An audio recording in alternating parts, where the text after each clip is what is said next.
سلام ګرانو لیدونکو. آیا کله مو سوچ کړی چې دولت څنګه سړکونه جوړوي؟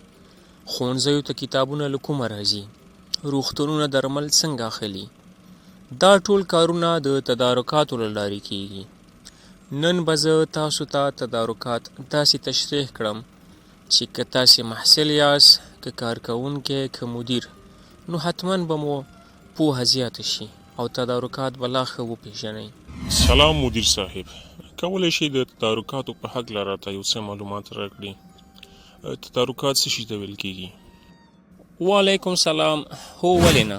تدارکات هغه منظم، قانوني او شفاف بهیر ته ویل کیږي چې پکې یوه اداره د خپلې اړتیا وړ توکي، خدمتونه او ساختماني کارونه په مناسب قیمت، ښه کیفیت او پر وخت ترلاسه کوي. فرض مثال، کله چې د عامې روغتیا وزارت غواړي د روغتون لپاره درمل واخلي، نشي کولی هر څوک چې زړه یې وغواړي ترې واخلي، بلکې د تدارکاتو له لارې دا کار ترسره کوي. ډیره مننه مدیر صاحب. کولی شئ راته ووایئ د تدارکاتو موخه څه ده؟ د تدارکات اصلي موخې د عامه پیسو ساتنه ده، د فساد مخنیوی ده، همدارنګه عادلانه سیالۍ دي، لوړ کیفیت ده او همدارنګه د پروژو بریالی تطبیق ده. مثال، که د سړک پروژه د ټیټ کیفیت موادو له امله ژر خراب شي، نو دا د خراب تدارکاتو نتیجه ده. ډیره مننه قدرمن مدیر صاحب. کولی شئ راته ووایئ چې د تدارکاتو مهم اصول څه شی دي؟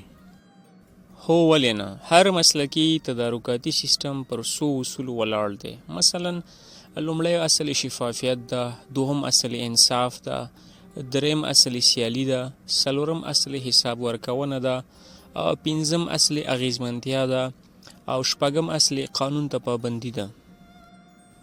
د مثال په ډول، کله چې د قرارداد اعلان په رسمي ویب سایټ کې خپریږي او هر څوک کولی شي برخه پکې واخلي، دا د شفافیت ښکاره بیلګه ده.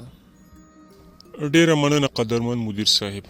اوس کولی شئ راته ووایئ چې د تدارکاتو ډولونه کوم دي؟ تدارکات عموما په دې ډولونو ویشل کیږي. لومړی د توکو تدارکات، لکه کمپیوټر، فرنیچر، کتابونه. دوهم ډول د خدمتونو تدارکات، لکه امنیتي خدمات، مشورتي خدمات.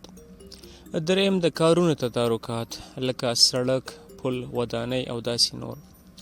څلورم مستقیم تدارکات، د بیړني حالت لپاره. ډیره مننه مدیر صاحب.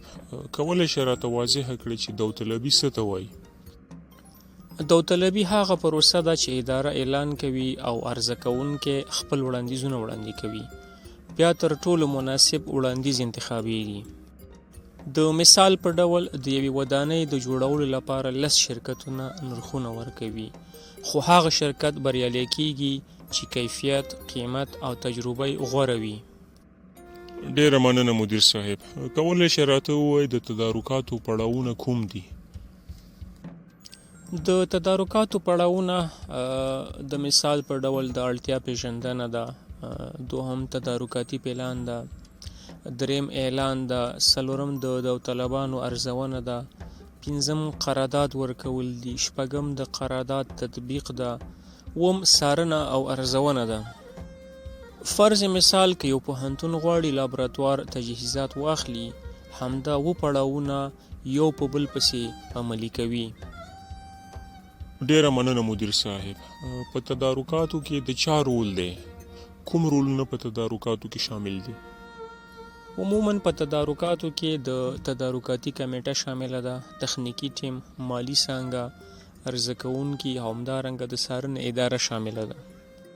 د مثال په ډول تخنیکی ټیم ګوري چې ماشین تخنیکی معیارونه پوره کوي که نه.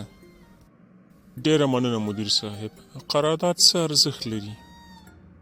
قرارداد یو قانوني سند دی چې پکې دا هر څه لیکل کیږي. د مثال په ډول قیمت، وخت، کیفیت، مسولیتونه، همدارنګه جریمې. د مثال په ډول که شرکت پروژه پر وخت بشپړه نه کړي، نو د قرارداد له مخې جریمه کیږي. ډیره مننه مدیر صاحب. کولی شئ د تدارکاتو عامې ستونزې بیان کړئ چې کومې ستونزې په تدارکاتو کې شاملې دي؟ په تدارکاتو کې عموما فساد، ځنډ، سیاسي مداخله، کمزوری څار، غیر مسلکي کارکوونکي شامل دي. د حل لارې کیدلی شي په دې ډول وي چې مسلکي کدرونه وګمارل شي، قوي څارنه ترسره شي، د ټکنالوژۍ استعمال ترسره شي، همدارنګه د قانون پلي کول په نظر کې ونیول شي او شفافیت په نظر کې ونیول شي. د مثال په توګه انلاین تدارکاتي سیستمونه د فساد کچه ډیره راکموي. ډیره مننه قدرمن مدیر صاحب. کولی شئ راته ووایي ښه تدارکات څه پایله لري؟ ښه تدارکات معنا بریالۍ پروژې، د خلکو باور، اقتصادي پرمختګ او همدارنګه قوي ادارې. که غواړئ ادارې مو پرمختګ وکړي نو تدارکات باید سم او مسلکي وي.